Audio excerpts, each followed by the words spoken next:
Bismillahirrahmanirrahim. Assalamualaikum warahmatullahi wabarakatuh. Alhamdulillahi rabbil alamin. Nahmaduhu wa nasta'inuhu wa nastahdihi wa nastaghfiruh. Wa na'udzu billahi min syururi anfusina wa min sayyiati a'malina. Man yahdihillahu fala mudilla lahu wa man yudlil fala hadiya lahu.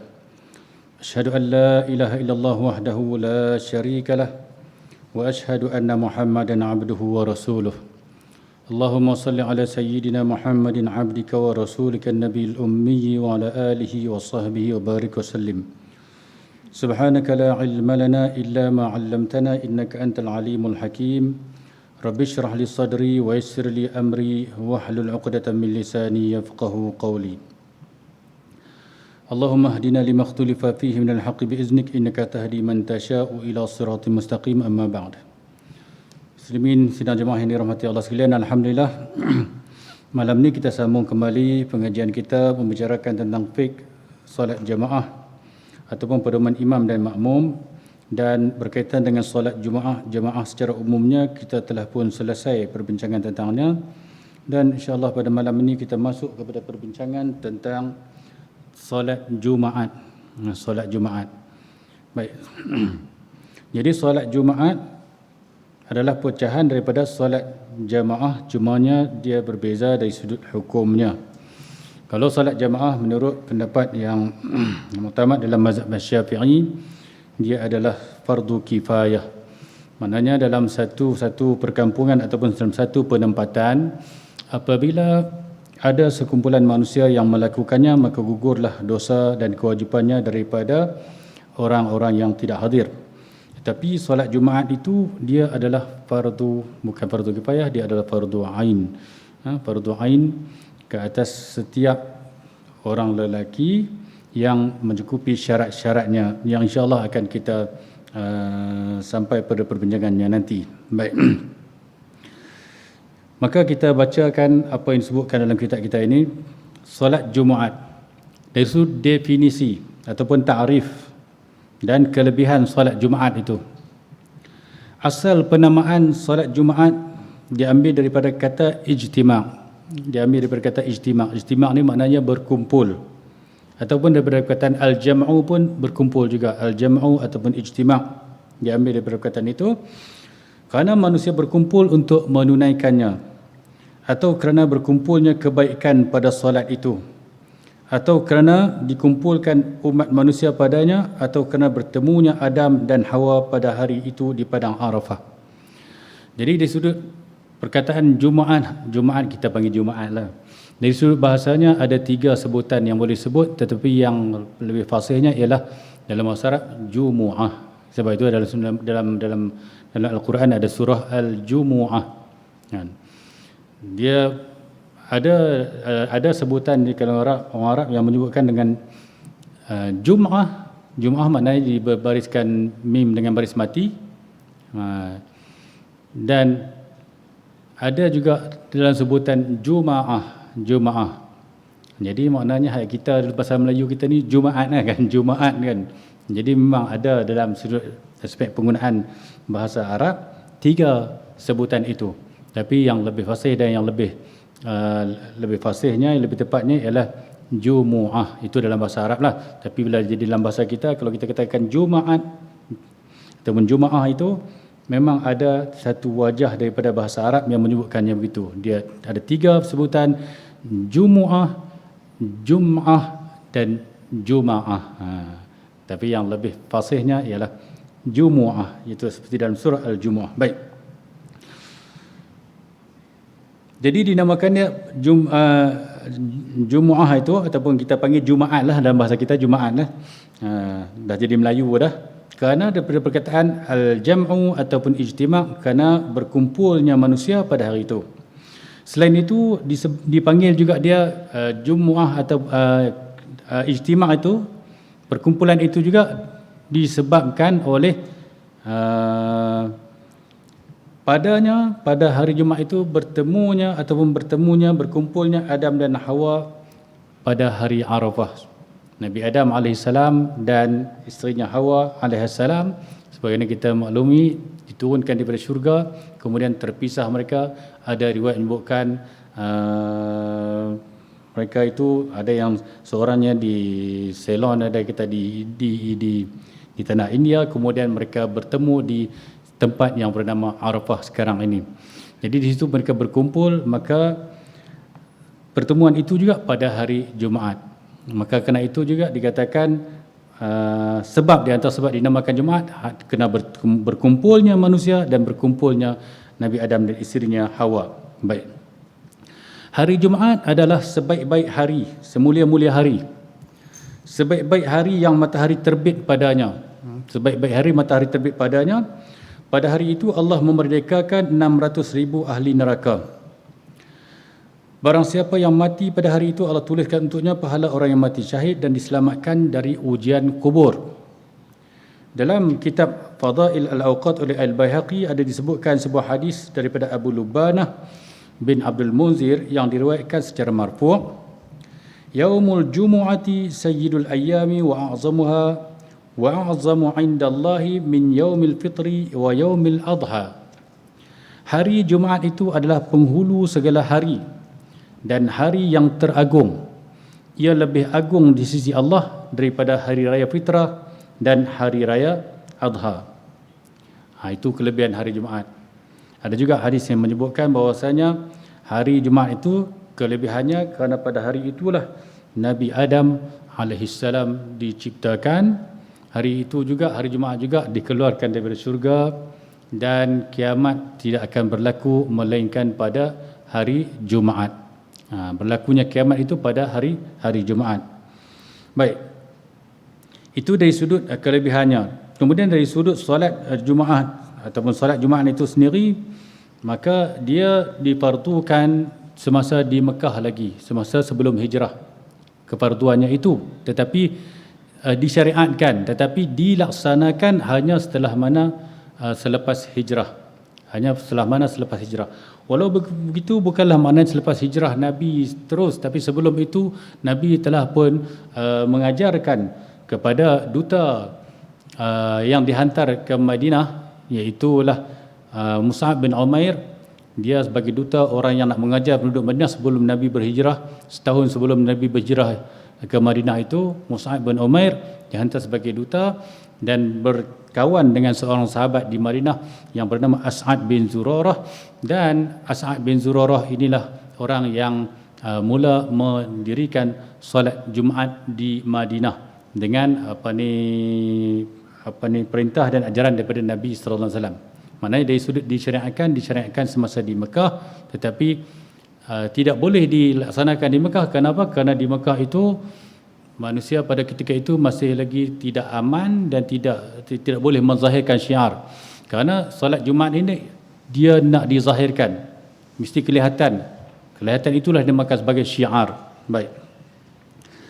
Kemudian kita tengok adik-adik bawa masuk muka surat 145 146 Baik. Kemudian kita tengok hukum solat Jumaat. Baik. Hukum solat Jumaat, hukumnya wajib apabila terdapat syarat-syaratnya berdasarkan daripada Alkitab, yakni Al-Quran, As-Sunnah dan ijma' umat Islam. Allah Subhanahu wa taala berfirman, A'udzubillahi minasyaitonirrajim, ya ayyuhalladzina amanu idza nudiya lis-salati min yaumil jumu'ati fas'au ila dzikrillahi wa zarul bai'. Zalikum khairul lakum in kuntum ta'lamun. Surah Al-Jumu'ah ayat 9. Hai orang-orang yang beriman, apabila diseru untuk menunaikan solat pada hari Jumaat, maka bersegeralah kamu kepada mengingati Allah dan tinggallah jual beli. Yang demikian itu lebih baik bagimu jika kamu mengetahui. Ini ayat daripada surah Al-Jumu'ah ayat 9 yang menunjukkan pensyariatan solat Jumaat. Allah Ta'ala perintahkan bila saja diseru, maknanya bila diazankan pada hari Jumaat itu, kepada orang yang terkena kewajipan itu, mereka kena segera tinggalkan berjual beli. So disebutkan berjual beli, tapi yang dimaksudkan ialah segala urusan bisnes, segala urusan kita. Kalau bekerja di pejabat ke, bekerja di mana ke, di sawah ke, di kebun ke, tinggalkan segala urusan itu apabila mendengar azan pada hari Jumaat kalau kamu termasuk dalam golongan yang terkena kewajipan itu. Sebab itu kalau orang yang terkena kewajipan menunaikan solat Jumaat tidak ada uzur baginya, maka kalaulah dia terus berjual beli ketika mana azan telah pun dikumandangkan pada hari Jumaat itu, maka berdosa dia. Haram hukumnya dia berjual beli. Kadang-kadang, ya mungkin di setengah tempat lah dia tidak adakan. Mungkin di setengah tempat kadang-kadang di depan masjid itu ada gerai-gerai dan warung-warung yang banyak. Sebahagian masjid mengambil inisiatif memperingatkan azan akan dikumandangkan, para penggerai-penggerai itu supaya menutup gerai masing-masing kerana azan akan dimenangkan. Itu satu inisiatif yang baiklah. Sebab apa? Sebab sebaik saja diazankan lalu orang yang datang tu nak sembahyang Jumaat, sah-sah dah mereka itu orang yang wajib solat Jumaat, dan urus niaga mereka pada masa itu haram. Tapi sah tak? Sah.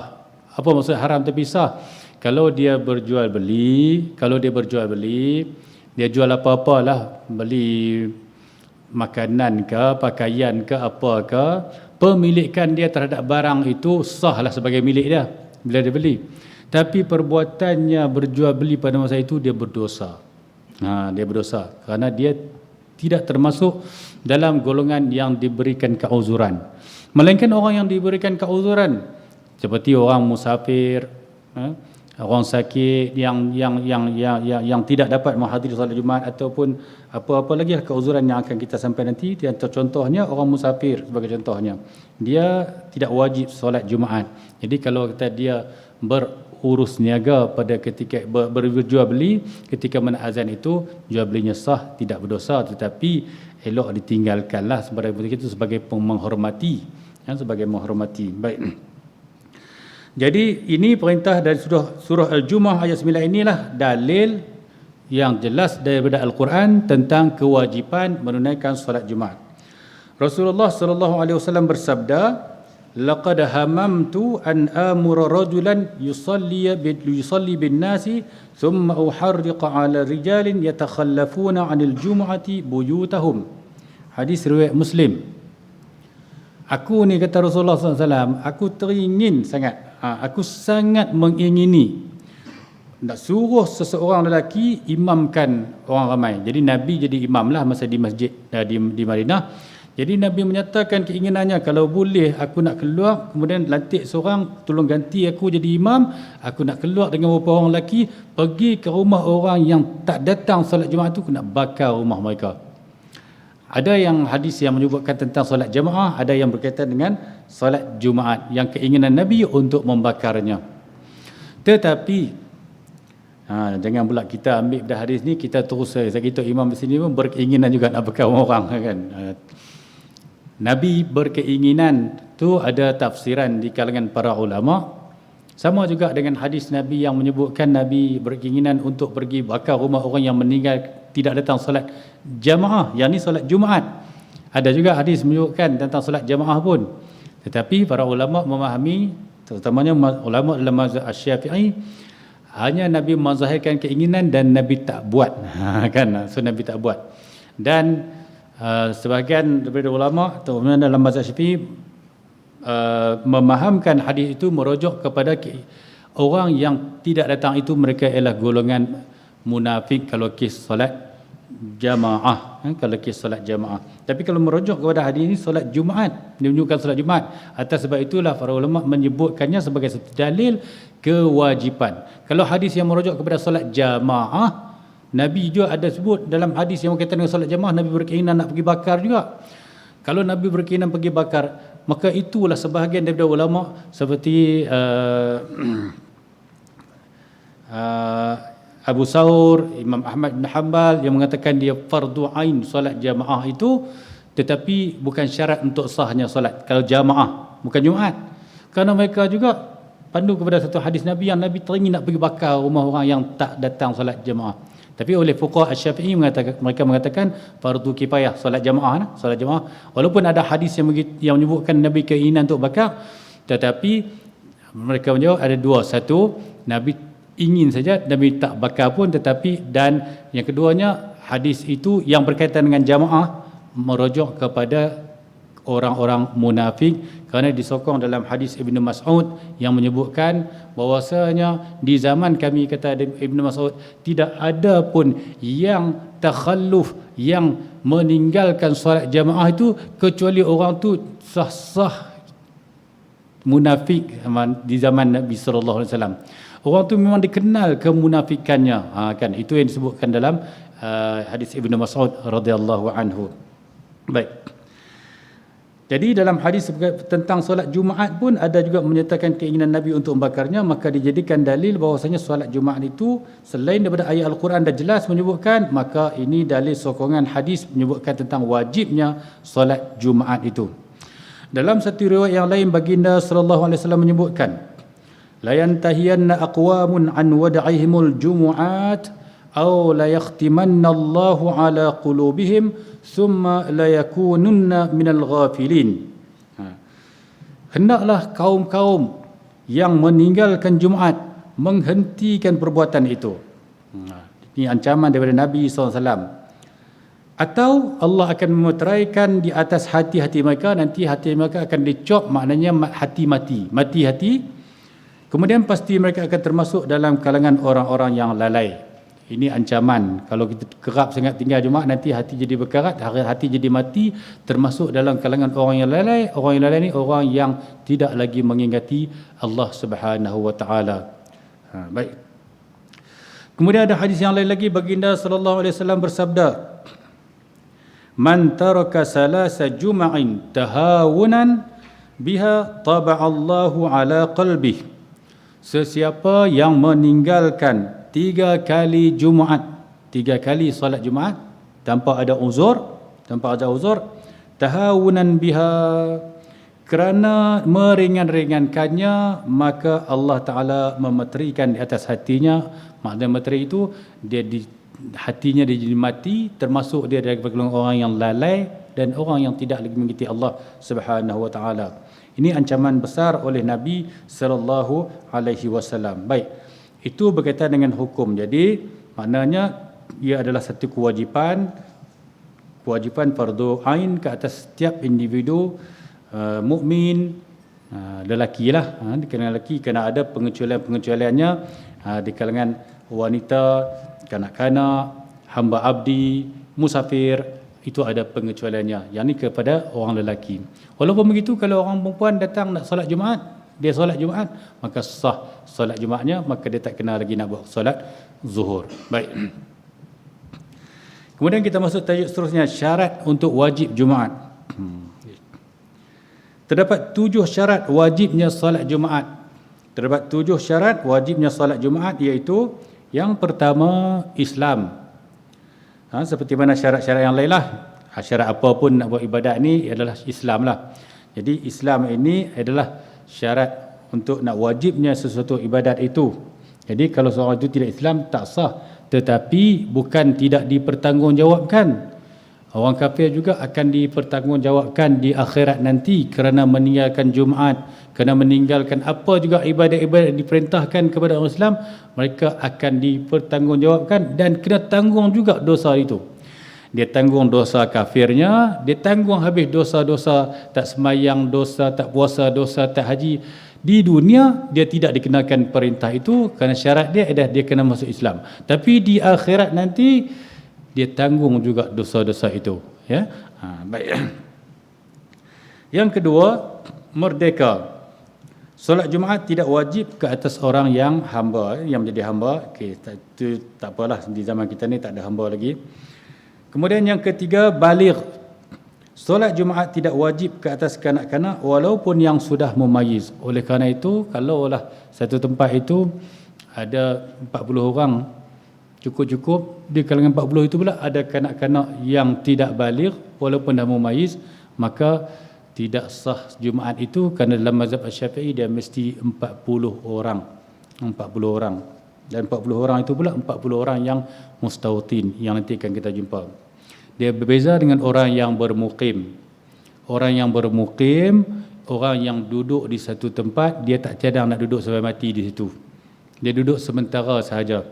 Mungkin dia ada cadang nanti nak balik kampung ke, untuk sebagai kediaman sampai hujung hayat dia.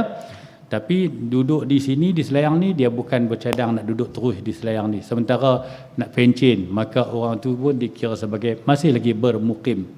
Orang tu sebagai bermukim, dia bukan mustautin, ya. Jadi mustautin ni dia duduk di satu tempat itu, dia bercadang duduk terus sampai selama-lamanya, maksudnya sampai matilah, kan. Tak ada cadang nak pindah-pindah tempat lain lagi. Walaupun dia tak ada rumah pun, dia sewa rumah, dia tak ada rumah sendiri, dia sewa rumah je. Tapi kerana apa? Kerana qasad dia duduk di satu tempat itu, nak duduk terus sampai matilah, kan. Dan ada orang yang dia memang ada rumah pun, dia ada rumah, tapi dia bukan cadang nak duduk sebab dia ada rumah lain lagi. Kat kampung pun dia ada rumah, kan. So dia beli rumah banyak. Jadi di sini ni tak ada dalam perancangan dia nak duduk terus sampai selama-lamanya, kerana dia akan, contohnya bila pencen nak balik nanti, maka dia dikira sebagai bermukim. Jadi syarat untuk sahnya solat Jumaat itu mesti ada 40 orang yang bermustautin. Baik. Walaupun begitu, bukan jadi satu tanggungjawab kita, jawatan kuasa masjid apa semua nak catat kamu mukim ke mustautin, tak payah kan. Jadi cukup cakap pada zahirnya, ya, tak payah kita duk selongkar banyaklah, kan. Baik. Kemudian seterusnya, yang keempat, berakal. Solat Jumaat tidak wajib ke atas orang gila, sama dengan ibadat-ibadat yang lain lah. Yang kelima, ni yang membezakan daripada sebahagian ibadat yang lain. Yang kelimanya, lelaki. Solat Jumaat tidak wajib ke atas golongan wanita, tidak wajib. Tetapi kalau golongan wanita datang solat Jumaat dan dia mendirikan solat Jumaat itu, maka sah solat Jumaatnya dan tak perlu lagi dia solat zuhur. Kemudian yang keenam, sihat. Solat Jumaat tidak wajib ke atas orang sakit yang diberikan keuzuran. Sakit ni sakit yang sekira-kiranya timbul kesukaran, kepayahan kepadanya untuk datang menghadiri solat Jumaat. Bukan sakit pening-pening lalat, sikit-sikit, itu tak dikira sebagai keuzuran. Jadi sakit itu sekira-kiranya, dhabit atau penandanya sekira-kiranya kalau kata dia solat pun hilang kekhusyukannya. Hilang kekhusyukannya. Tapi tetap wajib juga solat, kan. Itu sekira-kira masyaqqah, kesukaran yang dihadapi sakit itu. Jadi oleh kerana itu, maka orang yang sakit tidak diwajibkan untuk solat Jumaat. Tetapi walaupun tidak wajib bagi orang sakit untuk solat Jumaat, tapi kalau dia dah datang ke masjid, dia sakit tapi dia datang juga ke masjid.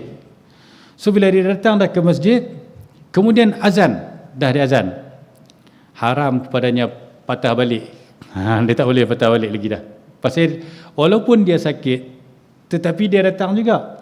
So dia diberikan keuzuran untuk tidak datang solat Jumaat itu disebabkan oleh kesukarannya untuk datang ke masjid. Itu sebab orang sakit diberikan keuzuran, kesukarannya untuk datang ke masjid. Tiba-tiba dalam keadaan dia sukar itu, dia datang juga, maka dia telah melepasi halang kesukaran itu. So bila dia sampai di masjid, kalau orang tak azan lagi tak apa, dia boleh patah balik.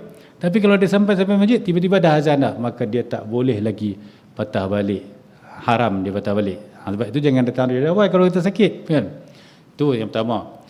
Berbeza halnya dengan orang musafir. So orang musafir itu, kalaulah dia datang ke masjid pada hari Jumaat, tiba-tiba diazankan, kemudian masuk waktu dan azan solat Jumaat. Masuk waktu dah diazankan. So bila diazan, dia dah berada depan masjid lah, orang musafir ni. Mungkin mulanya dia bercadang nak sembahyang Jumaat lah, dia musafir tapi dia nak sembahyang Jumaat. Tapi bila dah azan, dia ubah fikiran, nak pergi kena tarik dulu ataupun nak pergi makan nasi dulu lah, sebagai contoh. Dia musafir. Maka dia tidak berdosa kerana dia musafir. Mengapa? Apa beza dia dengan orang sakit? Sakit itu kerana yang menyebabkan diberikan keuzuran ialah kerana tidak dapat hadir. Itu sebab diberikan keuzuran bagi orang yang sakit. Tapi bila tidak dapat hadir, tiba-tiba dia hadir juga, maka dia telah melepasi keuzuran itu. Berbeza dengan orang musafir, dia diberikan keuzuran kerana status musafir dia itu sendiri. Dan status itu sentiasa ada padanya, dia duduk tang mana pun ada pada dia. Kan? Dia duduk di masjid pun dia musafir, dia duduk di rumah pun dia musafir, duduk dalam kedai pun dia musafir juga. Oleh kerana itu, orang musafir kalaulah dia meninggalkan masjid ketika mana telah azan hari Jumaat, dia tidak berdosa. Ya, baik. Kemudian seterusnya bermukim. Bermukim. Ini saya sebut bermukim ni yang solat Jumaat tidak wajib ke atas orang yang bermusafir. Tadi saya sebutkan solat Jumaat itu yang nak dikira 40 mustautin. Yang nak dikira 40 orang tu mestilah mustautin. Tapi yang nak jadi wajib bukan mustautin. Nak jadi wajib asalkan dia status dia bermukim sahaja. So apa maksud status itu status orang yang bermukim? Bermukim maknanya orang yang duduk di satu tempat 4 hari dan lebih dia dikira sebagai bermukim dah. Dia duduk di satu tempat 4 hari dan lebih atau lebih, maka dia dikira sebagai bermukim. Jadi kita duduk di sini berapa hari dah? Bertahun-tahun nak duduk sini kan. Maka bermukim. Walaupun kita tak cadang nak duduk di sini terus. Contohnya macam adik-adik ni datang sini kira duduk macam asrama lah di sini kan. So ada asrama. Adik-adik ada kediaman di rumah ibu bapa masing-masing, yang akan balik di rumah ibu bapa masing-masing. So status adik-adik di sini ialah bermukim. So bukan bermustautin. Tetapi wajib tak sembahyang Jumaat? Wajib. Pasal apa? Solat Jumaat itu wajib ke atas orang yang bermukim. Orang bermustautin apatah lagi. Tapi untuk cukupnya syarat sah Jumaat yang 40 itu dikira dengan orang yang mustautin. Maknanya cukup 40 orang tu dengan orang mustautin. Tapi orang bermukim tak dikira masuk dalam tunai 40. Tapi kalau dia tak tunai solat Jumaat, dia berdosa kerana wajib ain ke atasnya. Kewajiban fardu ain ke atasnya. Baik. Berdasarkan kepada syarat-syarat yang disebutkan, maka dapatlah difahami bahawa solat Jumaat tidak wajib terhadap kanak-kanak, tak wajib, orang gila, orang yang pitam ataupun orang pensan lah, orang yang mempunyai status sebagai hamba walaupun sedikit, wanita, orang yang bermusafir dengan perjalanan yang harus walaupun jarak perjalanannya adalah pendek, orang sakit, dan orang sakit yang diberikan keuzuran lah, dan khunsa, yakni khunsa yang tidak jelas. Kalau dia tu dah jelas dah, confirm dah, dia tu sebenarnya fungsi dia lelaki sebenarnya, dan cara pun lelaki kan. Kalau ada alat kelamin pun satu tu tak fungsi apa-apa pun kan, yang tu dia boleh, kalau nak pergi buat operation pun boleh, sebab tak ada fungsi apa pun, dia ibarat macam ketumbuhan saja kan. Tetapi yang masuk khunsa ni yang tak jelas, hak mana fungsi, hak mana lelaki ke perempuan, ataupun kadang-kadang tak ada dua alat kelamin pun, tak ada alat kelamin lelaki pun tak ada, alat kelamin perempuan pun tak ada. Yang ada cumanya dibuat lubang untuk saluran kencing ya kan. Jadi ini juga sebagai khunsa yang tidak jelas. Maka kalau tidak jelas, maka dia juga tidak wajib solat Jumaat. Baik. Kenapa? Kerana kemungkinan dia jadi wanita, kemungkinan dia sebelah wanita, kita tak tahu keadaannya. Baik. Kemudian orang bermusafir yang harus, orang yang bermusafir yang perjalanan yang harus walaupun jarak perjalanannya adalah pendek, maka orang bermusafir ini ada bermusafir yang dia tidak dibenarkan untuk meninggalkan Jumaat, ada juga.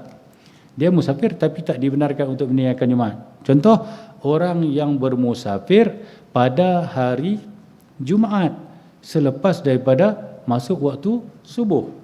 Selepas daripada masuk waktu subuh, so kalau kita nak bermusafir, contohnya kita nak balik kampung hari Jumaat, kita nak keluar selepas subuh, kita kena singgah juga tak mana-mana, cari masjid sembahyang Jumaat juga. Pasal apa? Pasal kewajipan Jumaat itu tidak gugur disebabkan kita keluar selepas daripada subuh. Tapi kalau kita bermusafir pada hari Jumaat sebelum daripada subuh, maka tidak kena kewajipan Jumaat itu. Jadi kalau kita musafir tak dapat elak dah, kita keluar selepas subuh, kita plan lah kan, contohnya nak balik Kedah bagi contoh, dekat Ipoh sempat sampai kat Ipoh, nanti masuk Jumaat, jadi singgahlah kat Ipoh tu, carilah masjid mana-mana, sembahyang Jumaat dulu. Sebab apa? Sebab kewajipan Jumaat itu tidak gugur daripadanya. Jadi rancang elok perjalanan. Kalau rasa nak balik hari Jumaat juga, adjust sebelum subuh, sebelum masuk waktu subuh, walaupun beberapa minit lagi, asalkan kita dah keluar daripada kawasan kita, walaupun lagi 5 minit dia nak masuk subuh, kita dah keluar dah, tak masuk subuh lagi, tak apa, selamatlah kita, maknanya kita tak kena kewajipan Jumaat itu. So kalau dalam perjalanan waktu itu orang sembahyang Jumaat, kita boleh terus sembahyang Zuhur sahaja. Jadi kalaulah kita tak sembahyang, kita musafir selepas subuh, kemudian kita orang kata apa, dah masuk Zuhur, kemudian kita tak orang kata apa, tak jumpa masjid lah sebagai contoh, tak jumpa masjid sebagai contohnya, maka kita tak boleh lagi sembahyang Zuhur kita, kerana kita ni kewajipan, sehinggalah nyata kepada kita ataupun besar zon kita bahwasanya orang di tempat itu telah pun selesai sembahyang Jumaat.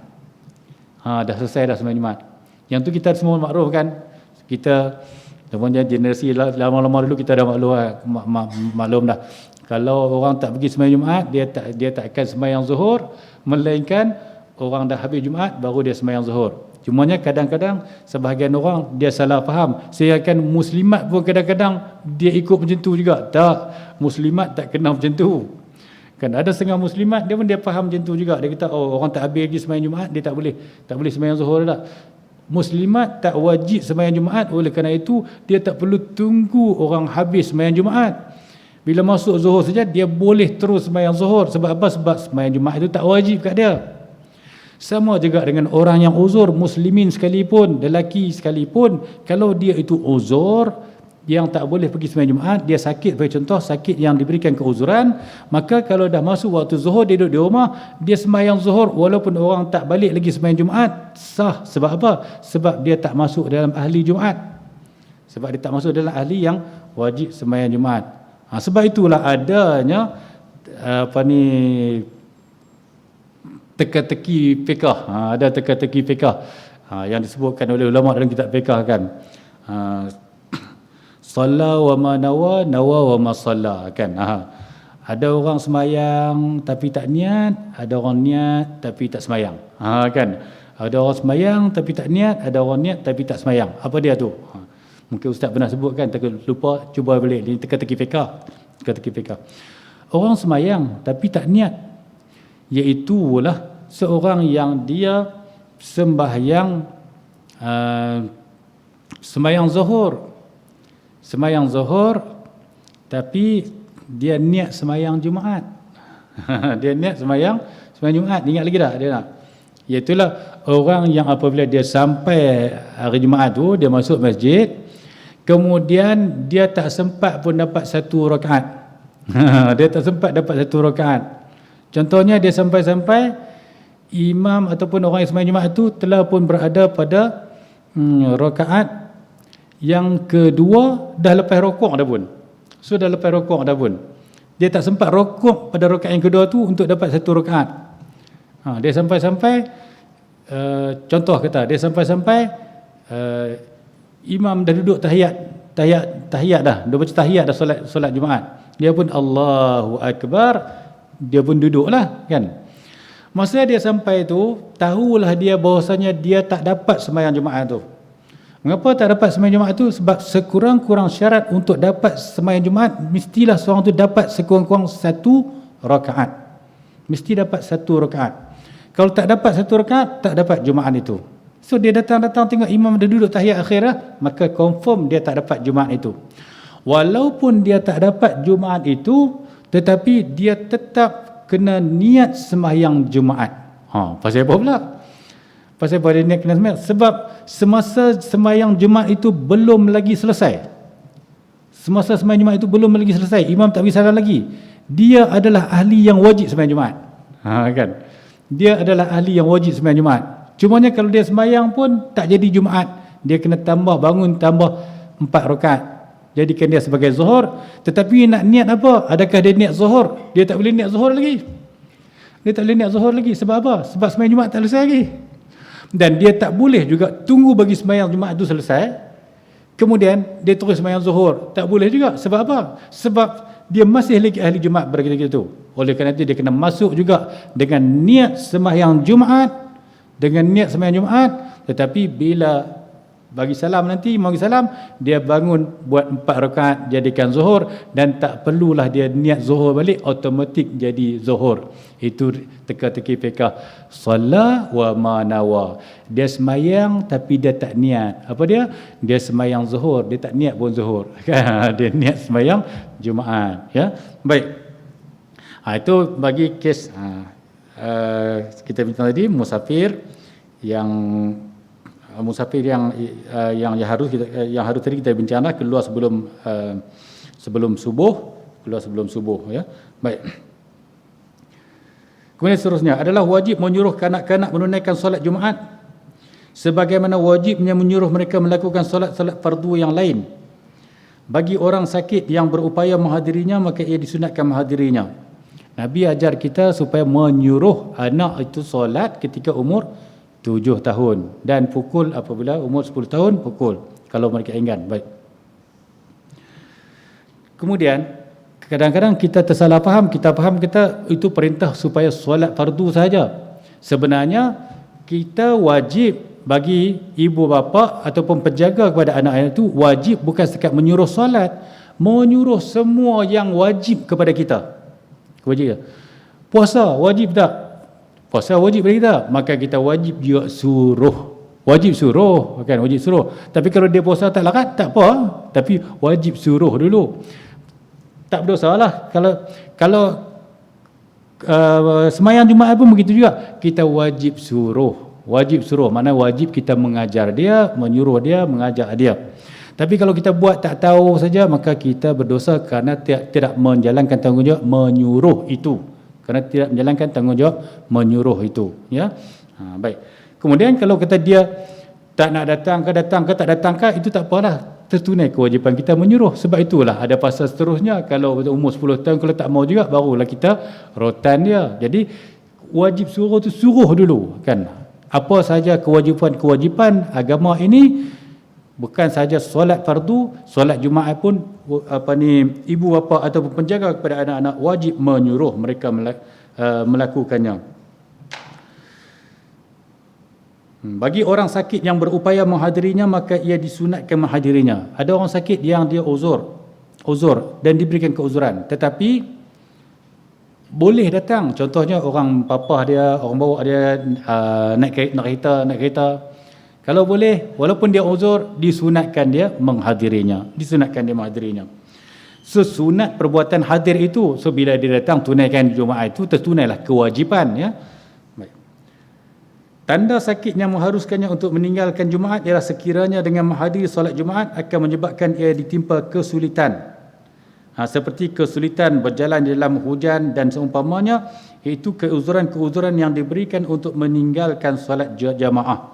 Apa juga keuzuran yang diberikan kepada orang untuk meninggalkan solat jamaah, maka itulah keuzuran yang diberikan untuk orang yang sakit meninggalkan solat Jumaat.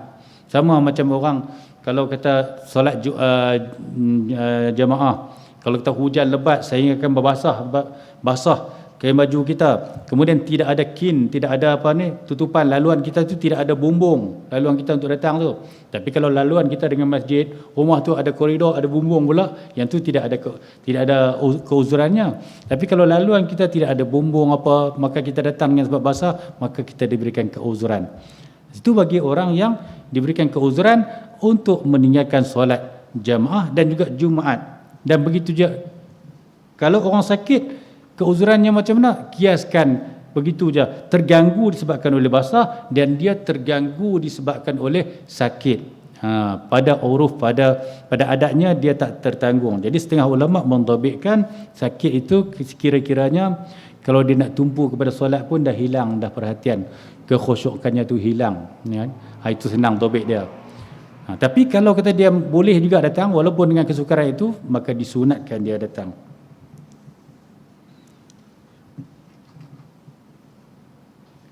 Orang yang sah melakukan solat zuhur tetapi tidak diwajibkan solat Jumaat, jika dia melakukan solat Jumaat maka solat itu sah, seperti kanak-kanak, hamba, wanita dan musafir. Dah beritahu dah tadi. Kanak-kanak sah solat Jumaat, wanita sah, musafir sah solat Jumaat, hamba abdi pun sah solat Jumaat, walaupun solat Jumaat itu tidak wajib kepada mereka. Mustahab, yang sunat hukumnya bagi orang yang bermusafir, hamba dan kanak-kanak untuk menghadiri tempat solat Jumaat, dan mereka boleh beredar dari masjid sebelum melakukan solat Jumaat itu. Jadi hamba, kanak-kanak, orang musafir disunatkan mereka hadir juga untuk solat Jumaat walaupun tak wajib. Tetapi kalau dah mereka hadir, kemudian mereka ubah fikiran nak balik pun boleh. Kalau orang musafir pun boleh. Lain halnya orang yang sakit. Ini yang Ustaz cerita tadi. Lain halnya orang yang sakit. Dan seumpamanya itu mereka yang gugur kewajipan menghadiri solat Jumaat kerana kesukaran, kerana masyaqqah. Seperti orang yang buta, maka apabila mereka menghadiri solat Jumaat, mereka tidak boleh beredar. Ada orang buta yang tak ada pemimpin untuk bawa dia, tak ada jurupandu dia. Jadi dia pun nak datang susah. Maka dia diberikan keuzuran kalau tak ada jurupandu dia. Tapi kalau dia dah datang, dia tak boleh lagi patah balik.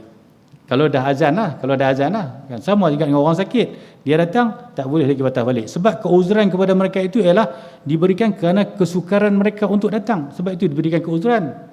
Tapi kalau dah mereka datang, apa lagi kesukarannya, mereka dah datang dah.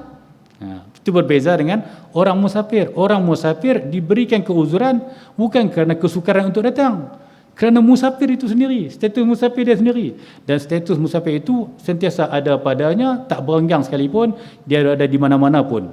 Oleh kerana itu, orang musafir, kanak-kanak dan wanita, bila mereka datang pada hari Jumaat ke masjid, kemudian mereka cadang nak sembahyang Jumaat, tiba-tiba mereka ubah fikiran, dah azan dah mereka ubah fikiran, mereka balik, tidak menjadi kesalahan kepada mereka. Tapi orang sakit, kalau pun dia tak wajib, tapi bila dia datang, kalau belum azan tak apa, dia boleh patah balik. Tapi kalau dah azan, dia tak boleh lagi patah balik. Sebab keuzuran yang diberikan kepadanya kerana dia tak dapat datang. So bila dia dah datang, berarti dia boleh datang lah.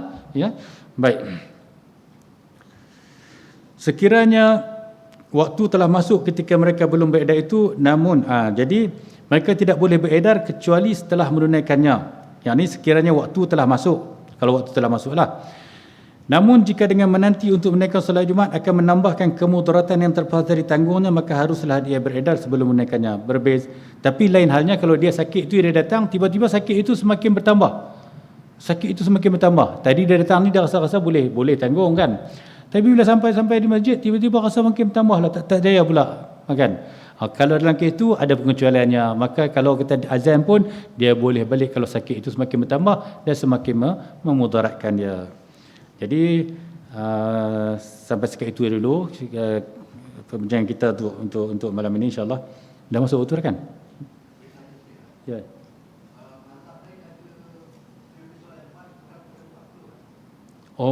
Memang ada lah dalam mazhab kita yang paling ramai pun. Dalam mazhab kita paling.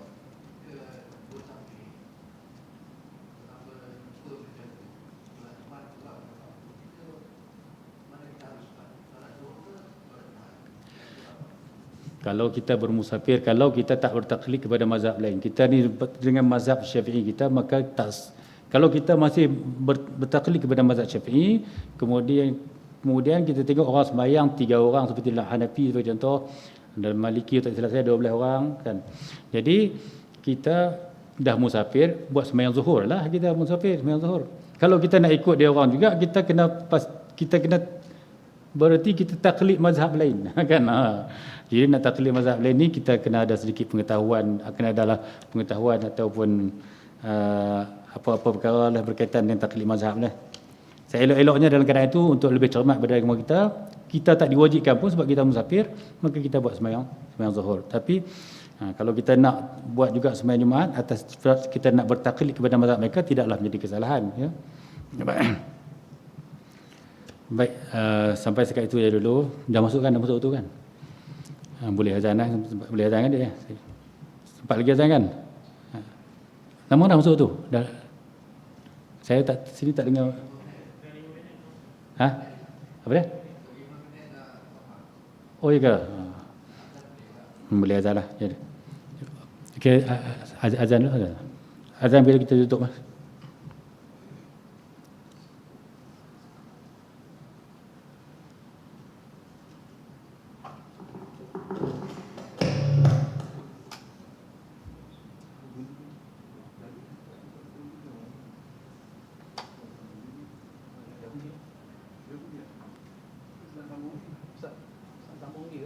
Tak terus mati. Berhenti ya Pak.